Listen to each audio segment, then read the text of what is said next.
월요일 날 마켓 비하인드는 유진투자증권 김영재 이사님 모시고 말씀 들어보겠습니다. 이사님 어서 오십시오. 네, 안녕하십니까. 자, 일단 지난주 점검을 해보죠. 지난주는 되게 부진했어요. 네, 맞습니다. 지난주 시장이 올해 들어서 뭐 가장 안 좋았다고 해도 과언이 아닌데, 맞습니다. 네, 코스피가 3.2% 하락하고 코스닥은 무려 3.6% 하락하는 모습을 보여서 특히 이제 글로벌 증시 주요 증시 중에서도 가장 약한 모습을 보여줬다라고 볼 수 있고, 맞습니다. 환율도 지금 한 주 동안 5.5원 상승해서 1,471원 정도 되는데요. 연중 최고치를 좀 위협하고 있다라고 보시면 될 것 같고요. 미국 10년물 국채업지도 뭐 소폭 상승해서 지금 4.253% 마감해서 네, 다시 반등할 수 있다는 신호를 좀 보여주고 있습니다. 그렇습니다. 이렇게 좋지 못한 상황은 대외적으로는 일단 미국 상호 관세 부과에 따른 우려감이 있었고, 국내적으로는 공매도 전면 재개 관련해서 주식 매수 시기를 늦추는 뭐 그런 투자 심리가 있었기 때문인데, 근데 지난 금요일 밤에 이제 미국 2월 근원 PCE 지수가 예상을 상회한 전월 대비 0.4% 상승으로 발표되면서 네. 인플레 우려감이 발생하면서 미국 증시 하락을 좀 유도했는데, 그렇죠. 오늘 우리 증시도 일단 약세 출발할 것으로 예상하고 있습니다. 다만 수급적인 상황은 외국인 같은 경우가 한 주 동안 지금 코스피가 한 2,700억 원, 코스닥 620억 정도를 순매도를 했는데, 이게 상당히 좀 절대적인 수치가 많이 좀 줄어들었다라고 볼 수 그렇죠. 있기 때문에 네, 네. 매도세가 좀 심하지는 않았다고 볼 수 있습니다. 외국인 주요 매매 종목으로 코스피에서 매수 상위로 지금 삼성전자가 한 3,200억 정도, 하나 에어로스페이스 한 1,400억 정도가 있었고, 순매도 상위로는 지금 SK 하이닉스 1,200억 원, KB금융 한 1,000억 원 정도가 있었습니다.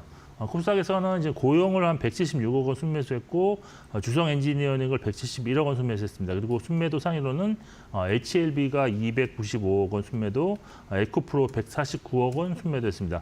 전반적으로 지난주 시장을 보면 음식료라든지 이제 통신업과 같은 경기 방어 업종이 상대적인 강세를 보였고, 네, 네. 같은 업종이라도 좀 종목에 따라 좀 차별화가 되는 모습이 있었다는 것이 좀 특징적이었다라고 정리해드리겠습니다. 지난주 참 힘들었습니다. 네.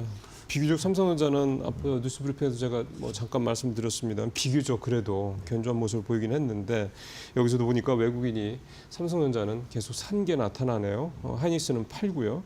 자, 이번 주도 일단 오늘 공매도가 열리고. 네, 일단 오늘 공매도가 있고, 그리고 미국 고용과 관련 지표들이 순차적으로 좀 발표가 맞습니다. 되는데, 네. 이제 1일 구인구직 보고서 졸트 발표되고요. 2일에는 ADP 민간 고용 발표로 미리 이제 고용 관련 통계를 짐작할 수가 있을 것이고, 그리고 4일에는 이제 3월 고용 보고서 발표되면서 현재 미국 상황에 대한 진단, 또 미 연준의 그 금리 인하 시기에도 좀 영향을 줄 것으로 보고 있습니다. 그리고 이제 트럼프 행정부 정책 관련해서 2일 상호 관세 관련된 구체적인 발표가 되는데, 네. 여기서 이제 뭐 지금 언론에서 자주 뭐 나오는 것이 우리나라가 미국을 상대로 상당한 무역 흑자를 내는 더티 15에 포함되었는지가 주요 관전 포인트가 그렇죠. 된다. 뭐 이런 네. 게 나오고 있고, 또 3일에는 예고한 대로 자동차 관세가 부과될 것으로 보고 있습니다. 국내적으로 뭐 1일 3월 수출 통계가 발표되고, 이번 주 역시 대통령 탄핵 선고가 가능성이 있어 증시 방향성에 좀 영향을 주는 변수가 될 수는 있다라고 보고 있고요. 일단 증시 전망은 불확실성이 제거되는 이벤트가 많은데, 이러한 불확실성이 이미 증시에 선반영되었을 가능성이 있기 때문에 재료 노출에 따른 단기 반등 가능성을 좀 염두에 두신 접근이 필요하지 않겠느냐라고 그렇죠. 보고 있습니다. 네. 현재 지수대가 지금 단기 급락한 상황이기 때문에, 만일 어떤 좀 더 불확실성을 또 염려하는 그런 매도세가 나타나서 지속 하락한다면, 저는 매수 관점으로 접근하는 것이 좋다고 보고 오히려? 있고요. 네. 네. 또 수익률 목표치를 평소보다는 좀 짧게, 좀 낮게 잡고 매매하시는 것이 좋아 보입니다. 이번 주 저는 매수 관심으로 볼 수 있는 업종으로는 반도체 업종을 꼽고 싶은데요. 여전히 괜찮다고 보시는 네, 거네요. 반도체 업종은 최근 지난주 하락은 마이크로소프트가 데이터 AI 관련 데이터 센터 계획을 취소한다는 그런 소식으로 인해서 AI 투자에 대한 거품론이 좀 있었는데, 또 여기 시장 하락에 동참한 면이 있습니다. 근데 저는 개인적으로 이것이 너무 확대될 수도 있다라고 보고 있고요. 또 그 외에 사실 좋은 소식이 많은데 그건 묻혔습니다. 뭐 예를 들어서 마이크론이 이제 범용 메모리 가격을 인상한다 이런 얘기도 있었는데 사실 수급도 양호한 그런 종목들이 좀 있어 보여서 저는 저점 매수가 유효하지 않을까라고 판단하고 있습니다. 그러게요. 참 근데 쉽지 않은 판단을 이번 주에 하셔야 될 그런 상황이 좀 됐습니다. 반도체 쪽도 최근에는 조금 주가가 좀 부진을 해서 이것도 이게 이제 다 벌써 다 올랐나라고 생각하시는 분들도 계실 것 같은데 이사님은 여전히 괜찮다. 또 수급도 괜찮다. 이제 말씀을 좀 해주셨고 공매도 얘기를 먼저 좀 해야죠. 네. 어떻게 되려나요? 네, 뭐 지난 시간에 네. 말씀드렸는데 그걸 좀 더 다시 정리를 해드리면 네. 일단 공매도 재개는 단기적으로 변동성 확대 요인이고 근데 이것이 지난주에 좀 많이 반영되었지 않나라고 저는 이미 보고 네, 있습니다. 맞는 말씀입니다. 네, 그리고 장기적으로 이제 외국인 매매가 다시 유입될 수 있는 요인으로 보고 있는데 실제로 과거 3차례 공매도 재개 구간에서 외국인 매매 비중이 상승하는 패턴은 공통적으로 나타났었고요. 또 3개월이 지난 시점에서는 수익률과 수급 상황이 안정적으로 유지되는 것을 경험한 바 있다는 점도 참고하실 필요가 있고 네. 그리고 시장 측면에서 보면은 사실 코스닥이 종목 관련한 뭐 선물이라든지 옵션 거래를 통해 해지할 수 있는 그런 종목들이 많지 않기 때문에 공매도가 이번엔 전면적으로 재개되는 전 종목으로 확대되기 때문에 거래 활성화가 코스닥에서 더 좀 강하게 나타날 수도 있다라고 보여서 오히려 이제 코스닥이 지금은 더 많이 빠졌지만 이제는 반등할 때는 좀 더 탄력이 좀 있지 그렇죠. 않을 수도 그렇죠. 있다라고 보고 네. 있습니다. 일단 관련해서 투자 전략은 지난 시간에도 말했지만 신용융자 비율이 높은 종목은 조금 조심하실 필요가 있다고 보이고요. 또 그리고 이제 대차 잔고 거래 증감을 통해서 미리 이제 공매도 대상 종목을 파악할 수밖에 없는 그런 상황인데 따라서 뭐 최근에 잔고가 좀 늘어난 종목은 좀 유의하실 필요가 있는데 최근 1개월간 뭐 시총 대비 대차 잔고가 많이 늘어난 종목은 포스코 퓨처엠, 한미 반도체, 하나 에어로스페이스, 그다음 삼성 SDI 등이 있었는데 전반적으로 보면 2차 전지 종목의 대차 잔고가 늘어나고 있다는 공통점이 있다는 점도 네.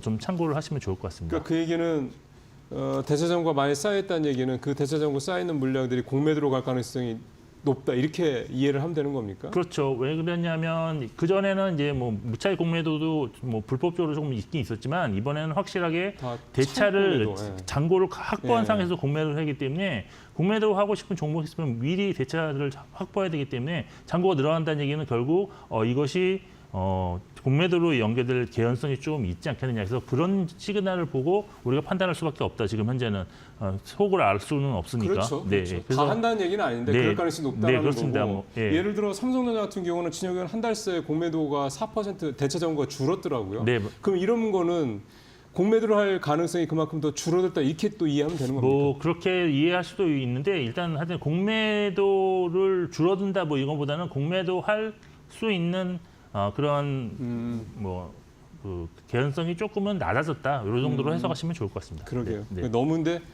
이를테면 대차 잔고가 많이 쌓였다 해서 또 다 그 대차 잔고에 쌓이는 물량들이 다 공매도로 나온다 이렇게 또 네, 그래서 똑같은 관계로 해석을 하실 필요는 너무 과도한 우려다 이렇게 분명히 그 부분도 좀 말씀을 좀 드리고 싶네요. 그러면 거꾸로 공매도가 재개가 되면 수혜를 볼 만한 업종도 있지 않겠습니까? 네, 그렇습니다. 뭐 지금 뭐 증권가에서는 증권업 정도가 공매도 재개 관련해서 수혜 업종이다라고 보고 있는데 네. 뭐 그거는 너무 상식적으로 볼 때도 공매도 재개를 일단 외국인이 한국 증시 참여가 늘어나면 거래 대금이 늘을 수밖에 없을 것이고 이 경우에 증권사의 브로커리지 수입이 지금 증가할 수밖에 없을 것입니다. 그리고 아까도 말씀드렸지만 대차 잔고를 꼭 확보하도록 만들었기 때문에 그렇죠. 과거 대비 대차 수수료 수입도 조금 더 증가할 것으로 볼 수가 있기 때문에 공매도 재개가 증권업에는 유리하다라고 볼 수 있고 그리고 이제 최근에 이제 대체 거래소가 출범된 이후에 이제 활성화되는 그런 과정이 좀 있는데 이제 매매할 수 있는 종목이 800개 가까이 늘어나면서 그렇죠. 네. 지금 하루 평균 거래 대금도 지금 뭐 2조 원 수준으로 올라왔는데 거래 시간이 이제 12시간이라는 그런 확대되는 것이 이제는 수익으로 좀 볼 수 있는 그런 도움이 되는 수준으로 올라올 수 있다라고 보고 있습니다. 네. 그리고 마지막으로 작년 대형 증권사들이 뭐 미국 시장 특히 해외 관련 뭐 투자 수수료 수입이 지금 상당히 좋았었는데요. 지금 미국 증시적으로 현재는 조금 더 주춤하고 있는 것으로 보고 있지만 한번 확대된 해외 투자 흐름이 트렌드로 고착화될 수 있다는 점에서 이것은 뭐 향후에 플러스 알파 요인으로 증권주에 작용할 것이다. 그리고 이제 관심 종목은 그럼 어떻게 봐야 되냐 보면 저는 뭐 키움증권과 미래에셋증권이 개인 비중도 높고 또 대체거래소 네. 점유율도 2위라는 점에서 좀 주목할 그렇죠. 필요가 있고 네. 여기에 이제 미래에셋증권 같은 경우는 지금 증권사 중에서 채권 잔고가 좀 많기 때문에 금리 인하 시기에 평가액이 가장 클 수 있다는 점도 참고하시면 좋을 것 같습니다. 그 채권 잔고가 많다는 얘기는 자기네들이 직접 투자하는 거를 말씀하시는 거예요? 제가 알기로는 그렇게 알고 있는데 예, 아무래도 그렇다고 되면 이제 그렇죠. 평가가 이제 금리가 낮아지면 채권 가격이 상승하기 채권, 때문에 예, 그런 맞습니다. 이익이 좀 부가적으로 들어올 수 있다는 점도 참고하시면 좋을 것 같습니다. 그러게요. 그러니까 이를테면 주머니를 여러 개, 돈 버는 주머니를 소위 말하는 파이프라인이죠. 파이프라인을 여러 개 갖고 있는 회사, 하나 갖고 있는 회사보다는 나은 거죠. 그 다음에 지금 관세 전쟁 관련해서 수혜가 거론되는 업종이 있다고 네, 하시는데 이제 네. 이사님 보시기에는 그게 어떤 업종입니까? 일단 해운업 같은 경우가 이제 관세 전쟁에서 지금 사실 미중 관세 전쟁으로 이제 압축을 해 보실 수가 있는데 예. 중국 관련 어떤 제재로 인해서 사실 조선하고 해운업이 있는데 해운은 오르지 못했고 조선은 많이 올랐기 때문에 그렇죠. 해운 관련해서는 조금 아. 관심을 가져도 좋지 않겠냐라고 있어서 일단 어팡 체크부터 먼저 좀 해보실 필요가 있을 그러시죠. 것 같습니다. 어팡은 사실 컨테이너 해운업 자체가 컨테이너랑 이제 벌크로 이제 양분되는데 이 업종의 어팡을 보기 위해서는 그 관련된 지수를 좀 보시면 될 것 같습니다. 컨테이너 같은 경우는 이제 상하이 컨테이너 응임 지수를 보통 보게 되는데 현재 지수 포인트가 이제 1,356이고 이게 작년 고점 대비로 3,733 대비 한 64% 정도 하락한 상태인데 이 하락 추세는 약간 좀 지속되고 있는 상황입니다. 그것은 이제 지난해 너무 좋았기 때문인데요. 그렇죠. 작년에는 뭐 홍해 사태로 운임이 높아진 것도 있었고 또 미중 관세 전쟁을 미리 예견함으로 미리 좀 이렇게 재고를 확보하려는 그런 수요가 있었기 때문에 상당히 호황이었습니다. 근데 현재는 관세 부과라든지 경기 우려감에 따른 물동량 둔화와 더불어 팬데믹 성수기 시절에 이제 발주했던 그 선박이 건조되어서 시장이 좀 유입되고 있기 때문에 이런 것은 공급가임이 나타나서 지금 전망이 좀 부정적이다라고 보시면 될 것 같습니다. 벌크섬 지수는 BDI를 보는데요. 현재 1621인데 작년 고점 대비로는 이게 한 32% 하락한 거지만 올해 최저점 대비로는 125% 정도 반등한 상황입니다. 그러네요. 네, 반등한 원인은 일단 벌크선 지수, 그러니까 건화물 지수가 가장 비수기가 이제 1월인데 요게 지금 지났고요. 그렇죠. 또 최근에 이제 중국의 경기 부양책이 뭐 구체적으로 나온다는 중국 전인대 기대 효과로 가장 큰 사이즈인 K4 사이즈에서 운임이 상당히 좀 크게 상승했기 때문인데 일단 BDI 지수가 추가적으로 상승하기 위해서는 중국 정부의 어떤 추가적인 부양책이 나와야 될 것으로 일단 보고 있는 상황입니다. 예. 근데 이제 본론으로 들어와서 근데 협황은 안 좋았는데 이제 좋을 수 있는 그 기대감이 갈 수 있는 변수가 바로 지금 미국 무역 대표부가 중국 해운사 및 중국 선박에 관련해서 입항수 수수료를 부과할 계획이 있다는 것인데요. 네. 이게 뭐 실제 실행됐다는 기사는 아직은 보지 못했는데 이것이 많이 실행된다면 컨테이너 및 벌크선 오름이 크게 좀 증가할 수 있기 때문에 실시 강도 그리고 실시 기간에 따라서 해운사 실적 변동성이 조금 더 추정치가 올라갈 가능성이 좀 있다라고 보고 있습니다. 여기서 관련해서 수혜 가능성 있는 대표적인 종목이 HMM이라고 볼 수가 있겠는데 HMM 같은 경우는 운항하는 중국 선박 비중이 1% 정도밖에 되지 않아서 글로벌 선사 중에서도 가장 낮다라는 것이 투자 포인트입니다. 따라서 미국의 중국의 어떤 선박 제재가 실시된다면 미주 항로에서 상당한 경쟁력을 발휘할 것으로 기대할 수 있고 올해 2조 원 이상 주주 환원 정책을 실시할 예정으로 자사주 매입을 통해서 이것을 시장에 이제 만기 도래하는 전환사채 예. 물량이 좀 나오게 되는데 이것을 대부분 좀 소화할 수 있을 것으로 보인다는 점도 참고하시면 좋을 것 같습니다. 그 SCFI, 그러니까 상하이 컨테이너 운임 지수는 여전히 내리막길인데 네네. BDI, 즉 벌크선 운임 지수는 계속 오르고 있다. 좀 저도 들어가서 BDI 차트를 보니까 최근 석 달 새에 완전히 급등을 하는 그런 모습을 좀 보이고 있네요. 지난주에도 4% 넘게 좀 뛰었고, 그러니까 그거는 이제 그만큼 이제 그런 말씀하신 여러 가지 이제 이유들이 있는 건데 이게 관세 조금 지금도 이제 관세 관련된 속보가 좀 나옵니다만 저렇게 관세가 부과되면 전국적으로는 글로벌 물동량이 좀 줄어들지 않을까요? 네, 물동량이 이제 줄어드는데 그래서 업황은 안 좋을 것으로 예상되지만 네. 근데 변수가 있는데 그것이 미중 관세 전장에서 만일 중국 선박에 그 업황 수수료를 예, 부과하는데 그게 상당히 부담이 되는 수준이기 때문에 네. 그렇다면은 선주 입장에서는 당연히 중국 선박을 사용하지 않는 선사를 찾을 것이고 그것이 바로 HM이 될 수 있다는 그런 논리죠. 그러니까 정리하면 물동량은 줄지만 네네. 우리나라 선박 해운 업체들한테는 반사이 기대가 된다. 네, 그래서 이렇게 지금 좀 보면 되는 거군요. 시장에서 대만이라든지 한국에서 건조한 그런 중고선사의 선박 가격이 지금 많이 크게 오르고 있다 이런 얘기도 나오고 있는 것처럼 네. 이것이 현실화될 가능성은 뭐 좀 있다라고 보시면 좋을 것 같습니다. 그러겠습니다. 네. 아이고 시간이 벌써 이제 한 5분밖에 안 남았네요. 기술적 분석 요게 이제 우리 이사님 매주 굉장히 공들여서 준비해 오시는 건데 기술적 분석 요거를 좀 이제 한 5분 동안 압축해서 말씀해 주셔야 될 것 같습니다. 사실 기술적 분석이 이번 주가 그렇게 크게 볼 게 없었습니다. 네, 왜냐하면 지난주가 너무 다 떨어졌기 때문에 맞습니다. 네. 일단 그래서 큰 흐름으로 좀 정리를 좀 해드리면 이제 전체 시장 상황은 코스피는 다시 이제 눌림목 구간으로 진입을 했다라고 보시면 될 것 같고요. 근데 코스닥은 지금 연중 최저점에 근접했기 때문에 지금 반등이 여기서 또 나타나지 않는다면 추세가 다시 또 하락 전환하는 가능성도 있는 눌림목 마지막 구간에 지금 놓여 있다. 그래서 시장 상황은 그렇게 아직은 뭐 확실하게 좋아지려면 반등이 나와야 된다라고 보시면 될 것 같고요.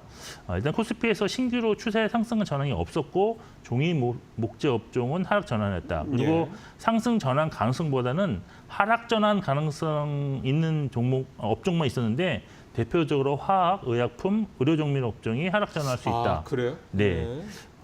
사실 뭐 최근 이게 상승 전환이 얼마 안 되는 그러니까 업종도 화학 같은 경우 있어서 특히나 그렇죠. 네. 다시 또 이제 하는데 보통 이제 이렇게 보시면 될 것 같습니다. 어차피 바닥은 이게 몇 번 이렇게 확인하고 그다음에 선으로 이루어지는 거기 그렇죠. 때문에 네. 이런 과정이 좀 필연적으로 올 수밖에 없지 않나라고 저는 개인적으로 그렇게 생각하고 있고요. 그리고 이제 코스닥에서도 신규로 상승한 적은 없었고 똑같이 종이 목재 업종이 하락 전환했고요. 또 코스닥에서는 신규로 상승 전환하는 것도 코스피에 마찬가지로 별로 없어 보였는데 오히려 하락 전환할 수 있는 업종이 건설, 비금속, 금속 업종이었다는 점 참고를 하시면 좋을 것 같습니다. 건설, 비금속, 금속인데 이건 코스닥 쪽이고요. 그다음에요. 그리고 상위 52위권에서도 압축을 해보면 일단 코스피에서 신규로 추세 상승 전환하는 등이 없었고 포스코 홀딩스, SK 이노베이션, 카카오뱅크는 일단 추세는 상승 전환한 상태에서 눌림목 구간에 위치하고 있다고 보시면 될 것 같습니다. 그리고 이제 코스닥 50위 안에서는 네이처셀이 이제 신규로 상승 전환이 확인되었고 리노공업, 솔브레인, 원익 IPS, TCK가 눌림목 구간에 있는 종목들이었다는 점 참고하시면 좋을 것 같고. 공교롭게도 다 반도체 관련 소부장들이네요. 맞습니다. 네. 그리고 이제 코스피에서 신규로 추세 하락한 종목은 없었고요. 그리고 이제 향후 추세 상승 전환 가능성이 있는 종목으로 LG화학 정도를 꼽을 수 있겠습니다. 그리고 코스닥에서는 신규로 추세 하락한 종목이 펩트론, 누닛, ISC가 있었고요.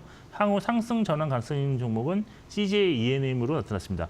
지난주 시총 상위 종목들 특징이 미국에서 부과 예정인 관세 관련해서 민감도가 크지 않은 콘텐츠 업종 종목들이 좀 강세를 보였고 경기에 민감한 제조업 위주로는 약세가 나타났다고 정리해드리겠습니다. 자 이번 주에 좀 이사님께서 좀 유망하게 보시는 종목도 보죠. 네, 일단 두 종목인데요. 첫 번째 종목이 현대모비스입니다.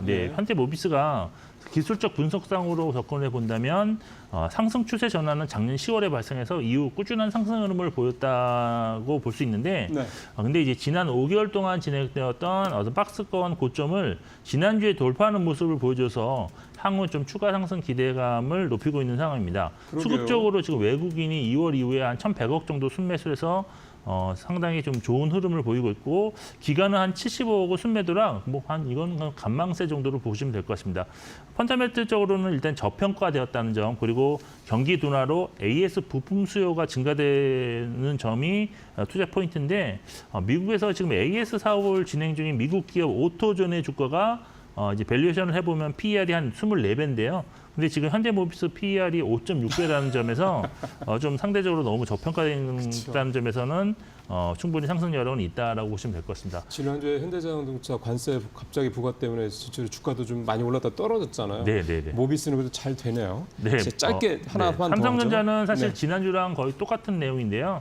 근데 이제 뭐 반도체 어떤 가격 인상 뭐 이런 얘기 때문에 턴어라운드 진행되고 있다는 점, 그리고 아직도 밸류에이션상 매력적이다는 점 참고하시면 좋을 것 같고, 수급도 추가로 외국인이 샀다는 점도 참고하시면 좋을 것 그러게요. 같습니다. 외국인이 사고 있다는 게 무엇보다 중요하네요. 네, 말씀 잘 들었어요, 대표님. 네.